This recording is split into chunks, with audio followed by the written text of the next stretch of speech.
First Chronicles chapter 27. Army commanders. This is the list of the Israelite family heads, commanders of thousands and of hundreds, and other officers who served the king in all that pertained to the divisions of 24,000 men each, that came and went month after month throughout the year.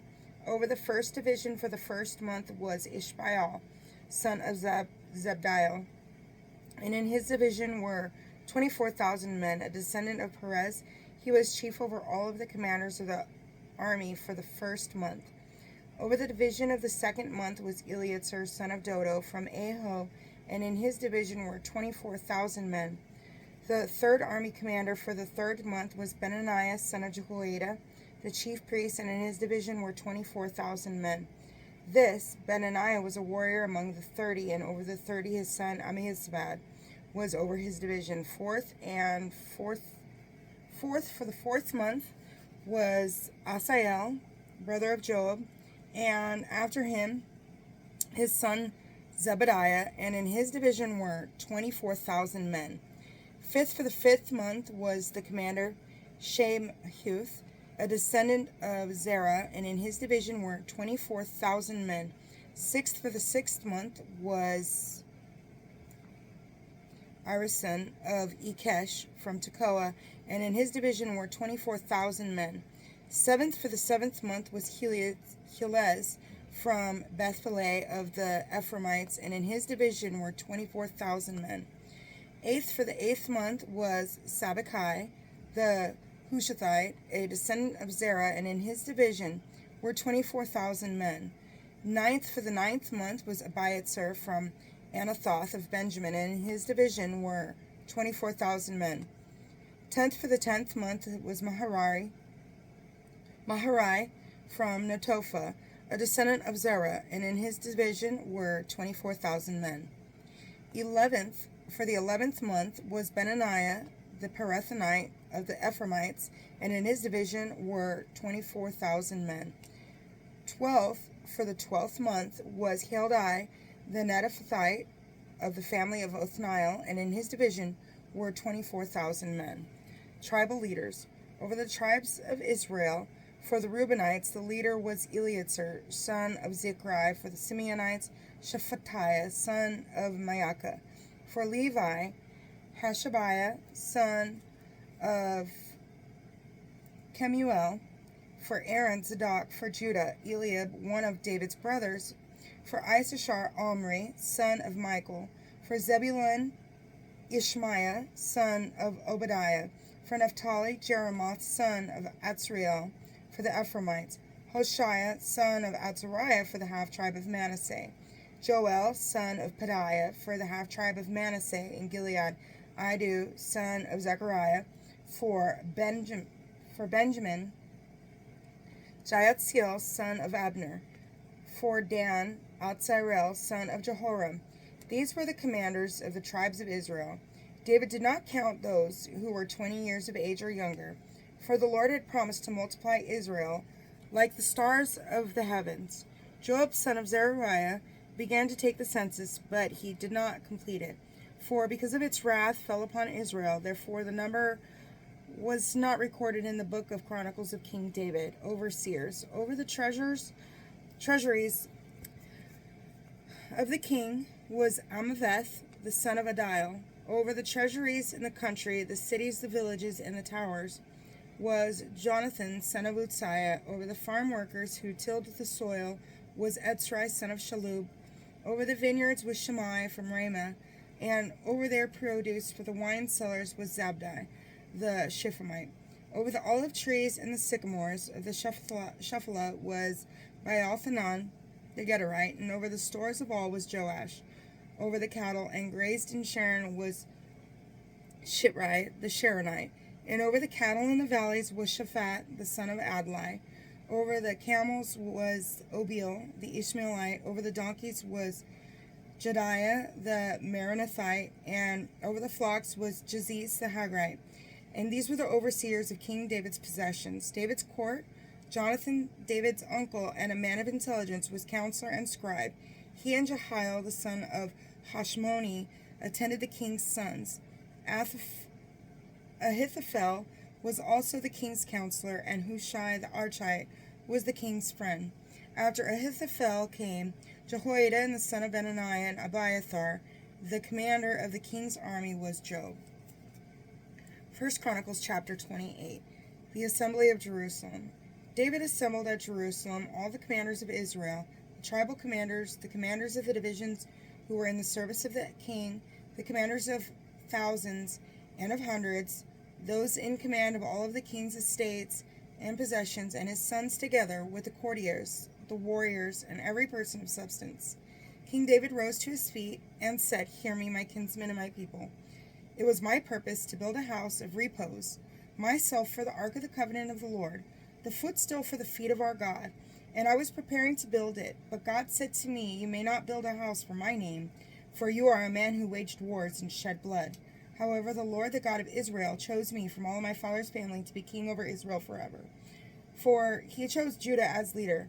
Then one family of Judah, that of my father, and finally among all the sons of my father, it pleased him to make me king over all of Israel. And of all my sons, for the Lord had given me many sons, he had chosen my son Solomon to sit on the throne of the Lord's kingship over Israel. For he said to me, It is your son Solomon who shall build my house and my courts, for I have chosen him for my son, and I will be a father to him. I will establish his kingdom forever, if he perseveres in carrying out my commandments and ordinances, as he does now. Therefore, in the sight of Israel, the assembly of the Lord, and in the hearing of our God, keep and carry out all the commandments of the Lord your God, that you may continue to possess this good land, and afterward leave it in an inheritance to your children forever. As for you, Solomon, my son, know the God of your father, and serve him with a whole heart and a willing soul. For the Lord searches all the hearts and understands all the mind's thoughts. If you search for him, he will be found. But if you abandon him, he will cast you off forever. See then, the Lord has chosen you to build a house as his sanctuary. Be strong and set to work. Temple plans given to Solomon. Then David gave to his son Solomon a design of the portico and of the house itself with its storerooms, the upper rooms, and the inner chambers, and the shrine containing the cover of the ark. He provided also the design for all that he had in mind, by way of the courts for the house of the Lord, with the surrounding compartments, for the treasuries of the house of God, and for the treasuries for the votive offerings, as well as for the divisions of the priests and the Levites, for all the work of the service of the house of the Lord, and for all the liturgical vessels of the house of the Lord. He specified the weight of gold to be used in the golden vessels for the various services, and the weight of silver to be used in the silver vessels for the various services. Likewise, for the golden memorials and their lamps, he specified the weight of gold for each menorah and its lamps. And for the silver menorahs, he specified the weight of silver for each menorah and its lamps, depending on the use to which each menorah was to be put. He specified the weight of gold for each table that was to hold the showbread, and the silver for the silver tables, and the pure gold for the forks, basins, and pitchers. But weight of gold for each golden bowl, and the weight of silver for each silver bowl. The refined gold and its weight to be used for the altar of incense, and finally gold to fashion the chariot, the cherubim spreading their wings and covering the ark of the covenant of the Lord. All this he wrote down by the hand of the Lord to make him understand it. The working out of the whole design. Then David said to his son Solomon, Be strong and steadfast, and go to work. Do not fear or be dismayed, for the Lord God, my God, is with you. He will not fail you or abandon you before you have completed all the work for the service of the house of the Lord. The divisions of the priests and Levites are ready for all of the service of the house of God. They will be with you in all of their work, with all those who are eager to show their skill in every kind of craftsmanship. Also, the commanders and all the people will do everything that you command. 1 Chronicles chapter 29, Offerings for the temple. King David then said to the whole assembly, My son Solomon, whom alone God has chosen, is still young and inexperienced. The work, however, is great. For this palace is not meant for human beings, but for the Lord God. For this reason I have stored up the house of my God as far as I was able. Gold for what will be made for gold, silver for what will be made of silver, bronze for what will be made of bronze, iron for what will be made of iron, wood for what will be made of wood, onyx stones and settings for them, carnelian and mosaic stones, every other kind of precious stone, and great quantities of marble. But now, because of the delight I take in the house of my God, in addition to all that I stored up for my holy house, I give to the house of my God for personal fortune in gold and silver 3,000 talents of Ophir gold, and 7,000 talents of refined silver for overlaying the walls of the rooms, for the various utensils to be made of gold, silver, and for every work that will be done by artisans. Now, who else will contribute generously and consecrate themselves this day to the Lord? Then the heads of the families, the tribal commanders of Israel, the commanders of thousands and of hundreds, and those who had command of the king's affairs, came forward willingly and contributed for the service of the house of God 5,000 talents and 10,000 derricks of gold, 10,000 talents of silver, 18,000 talents of bronze, and 100,000 talents of iron. Those who had precious stones gave them into the keeping of Jehiel the Gershonite for the treasury of the house of the Lord.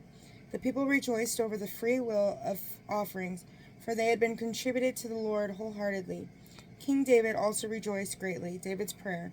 Then David blessed the Lord in the sight of the whole assembly. David said, Blessed are you, Lord, God of Israel, our Father, from eternity to eternity. Yours, Lord, are greatness and might, majesty and victory and splendor. For all in heaven and on earth is yours. Yours, Lord, is kingship. You are exalted as head over all. Riches and glory are from you, and you have dominion over all. In your hand are power and might. It is yours to give greatness and strength to all. Therefore, our God, we give you thanks, and we praise the majesty of your name. But who am I, and who are my people, that we should have the means to contribute so freely? For everything is from you, and what we give is what we have from you. For before you are from strangers and travelers, like all of our ancestors, our days on earth are like a shadow without a future. Lord our God, all this wealth that we have brought together to build you a house for your holy name comes from you and in entirety is yours. I know, my God, that you put the hearts to the test, and that you take pleasure in integrity with a whole heart. Have willingly given all these things, and now with joy I have seen your people here present also giving to you generously. Lord God of our ancestors Abraham, Isaac, and Israel, keep such thoughts in the hearts and minds of your people forever, and direct their hearts toward you. Give to my son Solomon a wholehearted desire to keep your commandments, precepts, and statutes, that he may carry out all these plans and build the palace for which I have made preparation. Then David told the whole assembly, Now bless the Lord your God. And the whole assembly blessed the Lord, the God of their ancestors, bowing down in homage before the Lord and before the king. On the following day they brought sacrifices and burnt offerings to the Lord, 1,000 bulls, 1,000 rams, and 1,000 lambs, together with their libations, and many other sacrifices for all of Israel. And on that day they ate and drank in the Lord's presence, and with great rejoicing. Solomon anointed. Then for a second time they proclaimed David's son, Solomon, king, and they anointed him for the Lord as a ruler, and Zadok as priest. Therefore Solomon sat on the throne of the Lord as king, succeeding his father David. He prospered, and all of Israel obeyed him. All of the commanders and warriors, and also all of the other kings of King David, swore allegiance to King Solomon. And the Lord exalted Solomon greatly in the eyes of all of Israel, giving him a glorious reign, such as had not been enjoyed by any king over Israel before him. David's death. Thus David, the son of Jesse, had reigned over all of Israel. He was king over Israel for 40 years. He was king 7 years in Hebron and 33 years in Jerusalem. He died at the ripe old age, rich in years and wealth and glory, and his son Solomon succeeded him as king. Now the deeds of King David, first and last, are recorded in the history of Samuel the seer, the history of Nathan the prophet, and the history of Gad the seer, together with the particulars of his reign and valor, and of the events that affected him, and all of Israel, and all the kingdoms of the earth. God bless you.